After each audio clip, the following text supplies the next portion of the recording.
We start off tonight with the major sell-off on Wall Street. The Dow down more than 700 points at the lows of the day. The Dow and S&P 500 having their worst day since January 3rd, and the Nasdaq getting hit the worst, down 3%, its worst day of the year.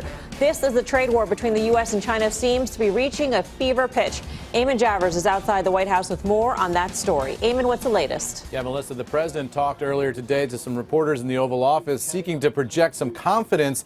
Even as we saw that market turmoil on Wall Street, the president suggesting that he liked the position the United States is in this trade battle with the Chinese, saying that ultimately the United States can put more tariffs on China than China can put on the United States. He also floated a proposal, which he talked a little bit about last week, to protect American farmers by taking some of that tax money, in effect, the tariff money that's coming from importers, and redistributing it to farmers. Here's what he said. Out of the billions of dollars that we're taking in, a small portion of that will be going to our farmers, because China will be retaliating probably to a certain extent against our farmers. We're going to take the highest year, the biggest purchase that China has ever made with our farmers, which is about $15 billion, and do something reciprocal to our farmers so our farmers can do well. So the president there suggesting he'd like to have some economic and perhaps political protection for farmers ahead of that 2020 election cycle, in which the rural areas are expected to be some of the key battlegrounds for the president in terms of maintaining his political base. So that is something to watch. The White House not offering any details on exactly what the president has in mind here, simply referring folks to the Department of Agriculture, which hasn't responded to our questions yet. So that's one question, is where does this go in terms of protecting farmers here in the United States? The other question is, what other action could the Chinese take? The Treasury Secretary today expressing some confidence that the Chinese will not stop buying American treasuries. There's the possibility, of course, that they could seek to interfere in the Treasury market or seek to stop participating in the Treasury market. Other possibilities include making it more difficult for American businesses to get licenses in China, and a host of other ways to slow down American companies that are doing business in China. No indication that the Chinese are doing any of that yet, but as the U.S. side says, when the Chinese run out of the ability to put new tariffs in place, they may start looking for some of those other venues with which to continue to wage a trade war. Melissa? But right now, Eamon, in terms of when the new tariffs go into effect, whether it be on the U.S. side or the Chinese side, it does seem that both sides are allowing for some buffer time for talks to actually move forward. So if you wanted to look at this glass half full, you could look at it that way. Yeah, absolutely. It's clear that they put an exemption in on Friday for exactly that reason. That was the goods in transit exemption that allowed anything that was already on a boat, or I guess an airplane, although that's a shorter trip, but anything that was already on a boat coming to the United States would not face the tariff. So that means there's about 20 days, we're told, of wiggle room here before prices start to really be impacted here on the U.S. side. So that gives a little bit of extra time for some negotiating. The president said he's going to sit down with Xi Jinping and Vladimir Putin separately at the G20 in Osaka. That's at the end of June. So we do see another face-to-face set piece between the two leaders coming up in just over a month's time. Yeah, and he said those talks could be fruitful. Eamon, thank you. You bet. Eamon Javers at the White House. And let's take a look at where we stand right now. The S&P 500 now 5% off the highs. The Dow and Nasdaq about 6% off highs, and the Russell 2000 back in correction territory, down more than 12%.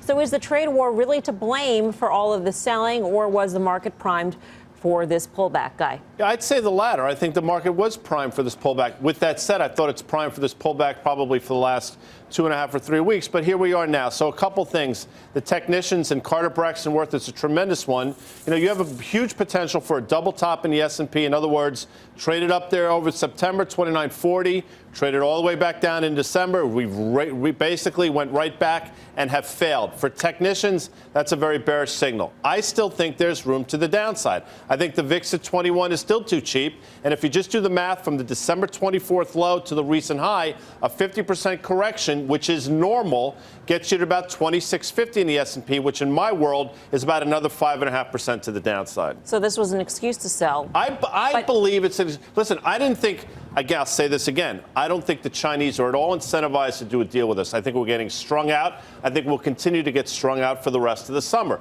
If it forces us to make a deal, the deal, and I think Dan would agree with this, I don't think it's going to be an advantageous deal for us if it's done to save the stock market.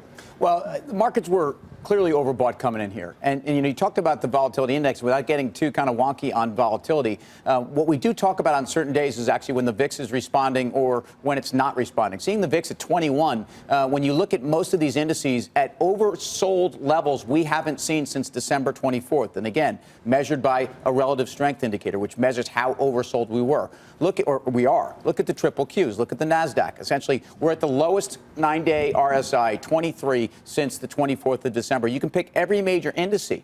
And then you can also look at the yuan, which, if you want to look at the Chinese currency and get really scared, we're essentially near we're within 6 pips, which is in currency speak the same thing essentially as bips. But we're basically very, very close to all-time lows against the dollar. And that was set, a couple times in the last couple of years. So look at yields.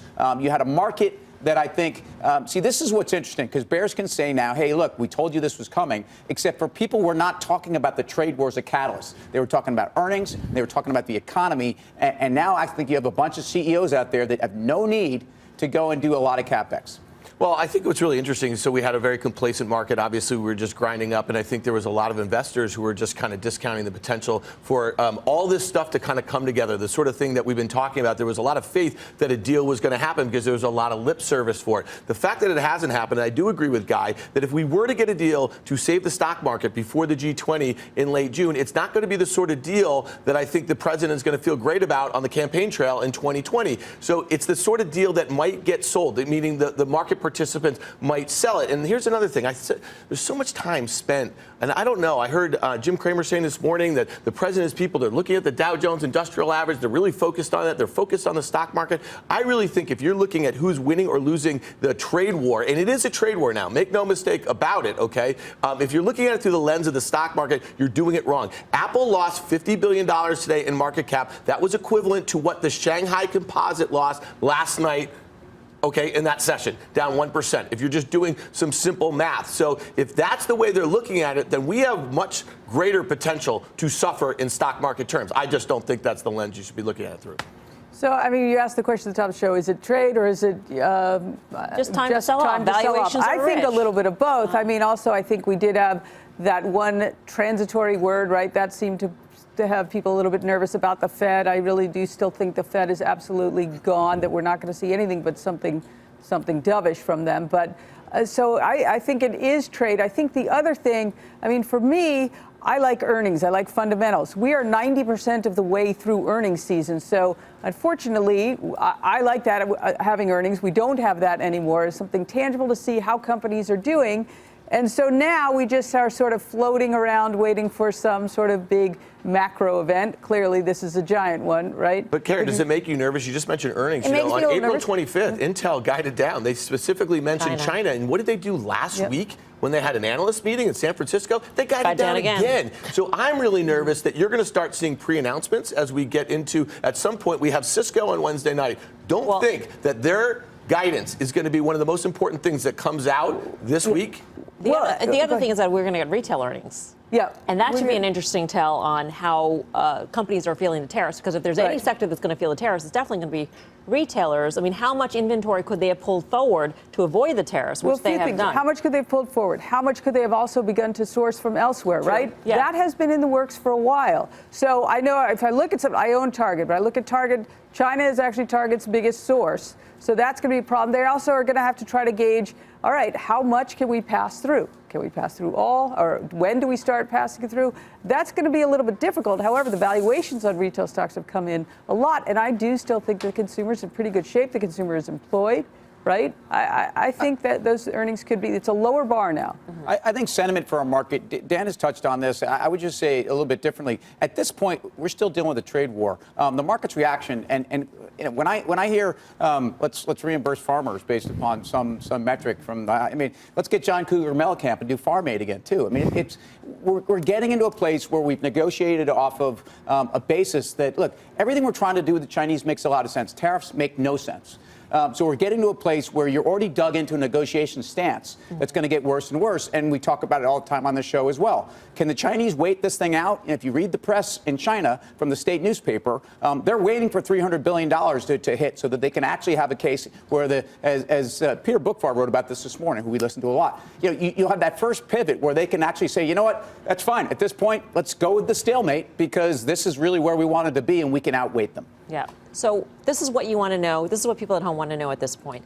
If we all think that this is going to be a prolonged trade war, prolonged negotiation, do you dare invest in stocks like a Boeing, a Caterpillar, an Apple, any of these poster children of the trade war, the ones that have been hit the most? The answer is yes. You just have to pick your spots. And we're going to have Tony Dwyer on and Carter, and we'll talk about the spots. But if you're asking me, should you be worried?